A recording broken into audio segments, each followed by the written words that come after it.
Assalamualaikum warahmatullahi wabarakatuh.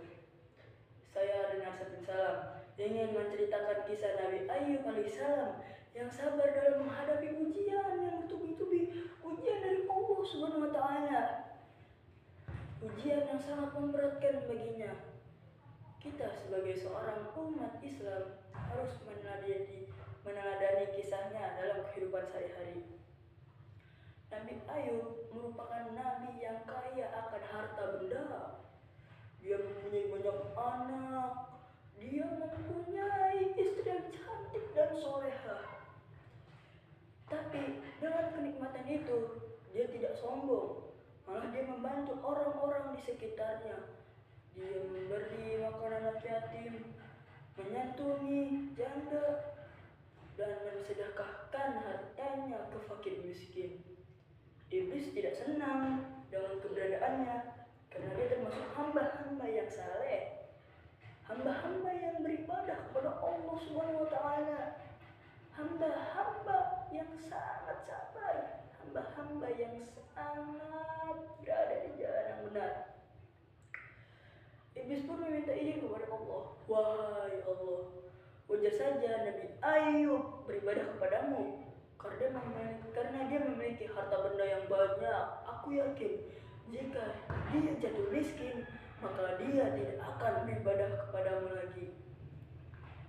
Aku izin menggoda, pinta iblis. Allah pun menjawab, wahai iblis, Ayub beribadah kepadaku itu dengan ikhlas. Dia hanya mengharapkan ridhoku saja. Jika kau tidak akan sanggup menggodanya, aku izinkan engkau menggodanya. Setelah iblis mendapatkan izin dari Allah Subhanahu wa taala, dia pun membakar habis semua harta benda Nabi Ayub sampai tidak tersisa. Wahai Ayub, harta bendamu sudah habis, kenapa engkau masih beribadah? Nabi Ayub pun menjawab, Inna lillahi wa inna ilaihi raji'un. Semua dari Allah dan kembali kepadanya. Iblis pun pantang menyerah. Iblis membunuh semua anak-anak Nabi Ayub yang sedang makan bersama-sama, yang sedang berkumpul di ruang makan. Iblis pun mengucapkan, wahai Ayub, Allah murka terhadapmu. Kenapa engkau masih beribadah kepadanya? Nabi Ayub pun menjawab, wahai iblis yang terkutuk, harta dan anak adalah titipan dari Allah. Wajar saja Allah mengambil apa yang ada pada hambanya. Iblis pun semakin emosi. Dia meniup suatu penyakit yang tidak ada obatnya, suatu penyakit yang menular, suatu penyakit yang membuat kulit Nabi Ayub menjadi busuk dan bau. Nabi Ayub tetap sabar. Iblis pun berkata, wajar saja. Aku telah meniupkan penyakit ini karena engkau masih beribadah kepada Allah Subhanahu wa taala. Dengan karena penyakit itu, Nabi Ayub pun diusir dari tempat tinggalnya.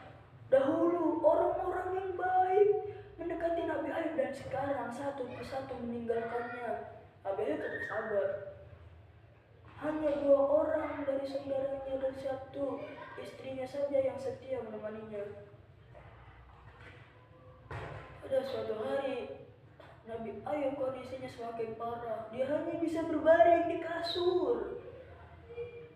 Dia berdoa kepada Allah, ya Allah, tolong sembuhkanlah hamba ini, ya Allah. Setelah itu Nabi Ayub terjatuh dari kasur. Nabi Ayub menghantarkan kakinya dan muncullah air yang jernih dan segar.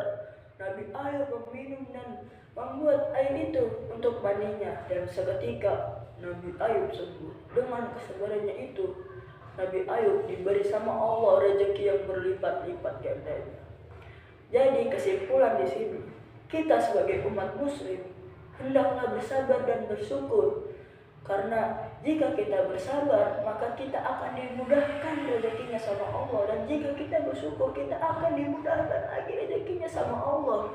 Kita tidak perlu menangisi dunia ini, karena dunia ini hanya tempat untuk kita beribadah kepadanya. Kalau kita ingin senang, Kita ingin hidupnya nyaman, damai, tentram, kita harus hidup di surga. Makanya selalulah beribadah kepada Allah. Bersabarlah dalam menghadapi ujian ini, karena kita ada Allah yang maha melihat dan maha mendengar. Sekian dari cerita saya untuk storytelling bercerita kisah Nabi Ayub. Wassalamualaikum warahmatullahi wabarakatuh.